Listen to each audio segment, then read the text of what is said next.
Hey, hey, hey, beautiful people, and welcome back to another soulful session of Mondays with Mondane.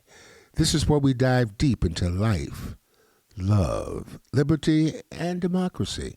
I'm your host, Edie Mondane, and today we're addressing a powerful topic. But before we do that, I want to say Happy Veterans Day to all of y'all that served in the military. I'm wearing my duds today, this is the Mondays with Mondane version of a uniform. So we're all in the Army, and we're in a service that's called Right Now. That's what I'm going to talk about, especially all you black men and some of you white men that know how to push them along, help them along, and move them along. This powerful topic that hits at the heart of justice and equity and equality in this our America. You know, W.E.B. Du Bois said it right. A system cannot fail those that it was never meant to protect. As we look on the not so far away 2024 election and the voices that should have resonated within its halls, there's a troubling narrative that comes to light. There were criticisms aimed at black men, accusing them of not showing up to support Vice President Kamala Harris.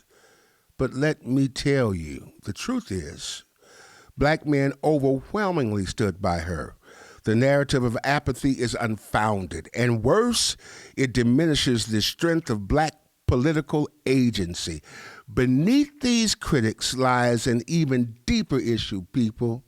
Gerrymandering, y'all hear that, brother. The distortion of electoral boundaries and relentless efforts to silence marginalized voices. It's been going on forever, right before our eyes. This election was influenced by forces far beyond the control of black voters, with millions poured into campaigns and redistricting maneuvers that suppressed the voices of democracy itself. The question still remains, however, when will a system so deeply rooted in prejudice recognize and uplift the voices of black men, I said it, black men, rather than degrade and dismiss them? We ain't nobody. The impact of gerrymandering and big money, the manipulation of electoral boundaries to serve political agendas, how dastardly. It plays a significant role, as it played in this 2024 election, diminishing the impact of minority and marginalized communities across the country. These communities, this is what they call them, they're labeled hard to count. They weren't underrepresented because they lacked the will to vote. They faced structural barriers, meticulously designed to weaken their influence. It was the devil.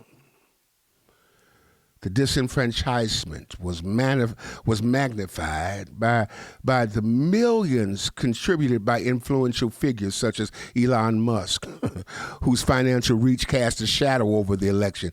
These funds functioned almost like a vote buying scheme, drowning out the voices of everyday citizens and casting a pall over democratic idols.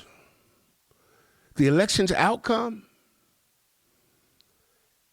was not simply about voter choice, but rather a consequence of systemic financial influence that disregarded the needs and the presence of the marginalized.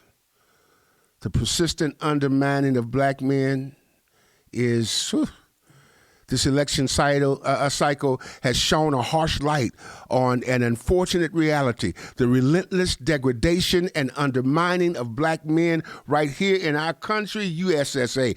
When high-profile black men rise to powers of influence, they cut them down.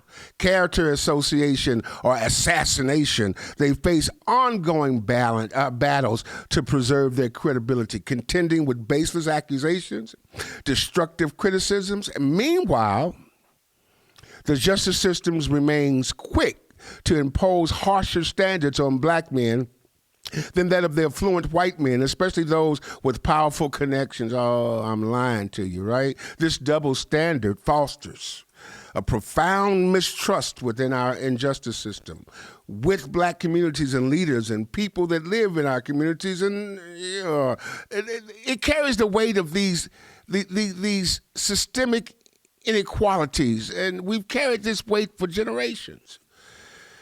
And the degradation is compounded by a society quick to diminish the accomplishments of black men in positions of power, making them vulnerable to attacks on their character simply just for standing up. God help us, America. There's a call for solidarity and true justice. And some folks are going to say this is a plea for sympathy. Come on, people, are you serious? Or are us playing the race card? But let me be clear. Acknowledging systemic racism is not an appeal for pity. It's a necessary reckoning with the truth of the system that we live under in the United States. When we look at the glaring disparities between the incoming president, who has over 34 criminal convictions, yet continues to rise to the highest office, and black men subjected to relentless scrutiny, it's clear that justice in America is not impartial. It bends towards wealth and privilege while breaking the backs of those it deems other. You know what that's another word for. Dr. Martin Luther King Jr. once spoke of an unsettling force, a force that would challenge power structures and demand human rights for everybody. Today, we must call upon that force to rise up, transcending political, racial, and social divides, to confront these systemic injustices that we're seeing in real time. This unsettling force, the one King envisioned, must be a united front. It must be a voice that demands accountability, equity, and a commitment to justice that goes beyond just mere words. We've got to be willing to stand up and confront the double standards.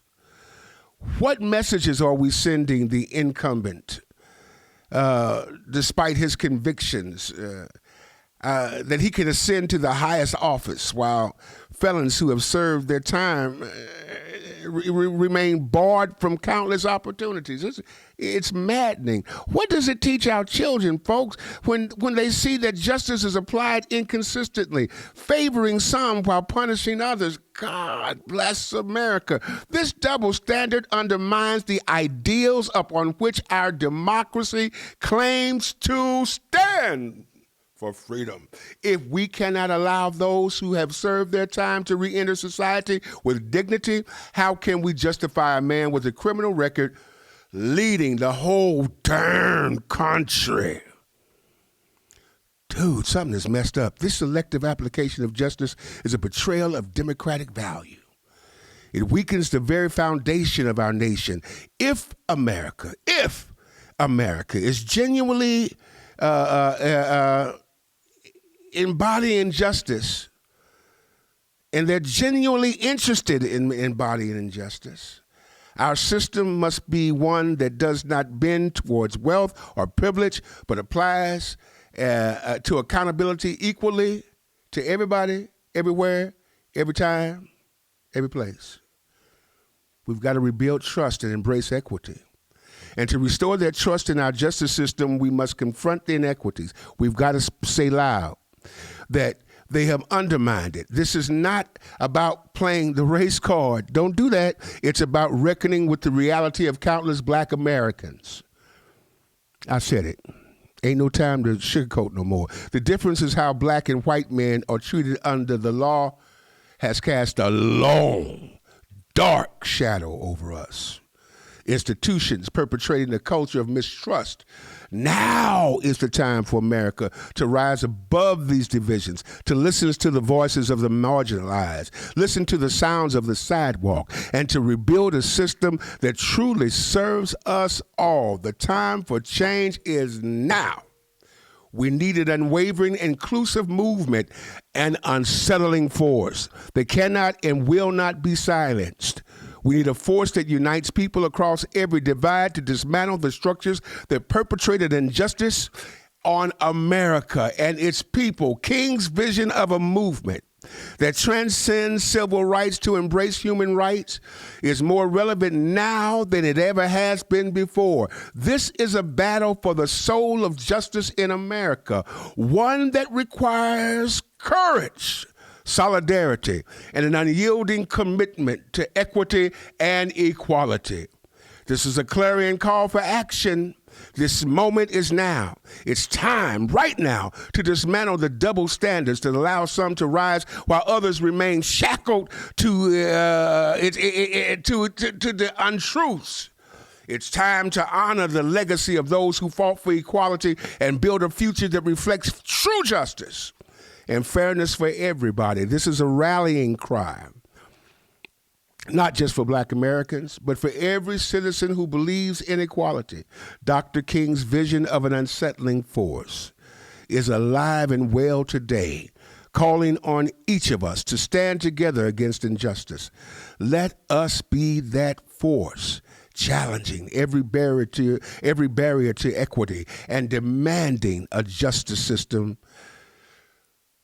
in service for us all. Our children deserve a world where accountability is consistent, where justice is fair, where democracy is not just a hollow promise, but a living reality. This work begins with you and I, and it cannot wait. Thank you for listening to me this day on Mondays with Mondine. I had to get with you tonight. As we navigate these challenging times, I urge each of you to listen, respect, and stand firm in the pursuit of a society grounded in tolerance, humility, and unity. And I want you to stay vigilant, stay hopeful, and keep the flame of justice burning. Now, I'm coming back next week, but until I see you then, I want you to stay blessed, powerful, and always keep your light shining. I want to stop for a moment to give special thanks to our sponsors, Poshines. Not just a restaurant, but a beloved institution right here in the Kenton District. Visit them at 8139 North Denver for the best soul food this side of the Willamette. We got Aunties and Tanties daycare services, a trusted space for our community's tiny tots. Adorn Electric, lighten up our lives and lighten up our set tonight, supporting this podcast. We're grateful for their partnership and a heartfelt thank you to our production team, Dion, Robin, Andy, and Paul. Not one of them is taller than the other, but they all stand tall, and they ain't never going to be as tall as me. You can play a vital role in bringing this message to the world if you just pay attention and share it along. If you found this episode meaningful, please share it with friends and followers, and remember to turn on your notifications so you never miss an episode of Mondays with Mondine. Follow us on Facebook and again on YouTube. You see it right there. And once again, thank you for being a part of this journey with us. And let's keep the beat of democracy alive, the conversation that makes a difference, one beat at a time. Stay blessed. Keep your light shining. Do this thing. You know, I talk about a lot about knowing where you came from to know where you're going. Well, I came from the projects of St. Louis, Missouri, and I ended up into the majestic mountaintops of Portland, Oregon. It's been a wonderful journey, and Lewis and Clark took that journey from St. Louis to Portland, and I took it too. It talks about who I am, and as I'm with you often in cyberspace or on websites or on the, what do you call it, social media, I want you to know a little bit about me and who I am. This book talks about my fantasies, my failures, my triumphs, and more than that, it talks about the resiliency of being able to continue to go forward regardless of the odds. I'd get a copy. It's called From Maladies to Melodies. And I hope that you enjoy it and give me some feedback. God bless. Hey, it's time for you to come to Poshine. Check out that catfish sandwich. Oh my goodness, is that the shrimp po' boy? Man, look at that chocolate chip cake. Man, I need to get over to Poshine's at 8139 North Denver right now because this food looks delicious. Or call if you'd like, 503-978-9000. And don't miss it, you'll be sorry. In time times gone past, we find ourselves making excuses so that people remind that, ooh, I've got to get home and tend to the brand new missus. I need some time alone. Can't this wait until I finish texting on my phone?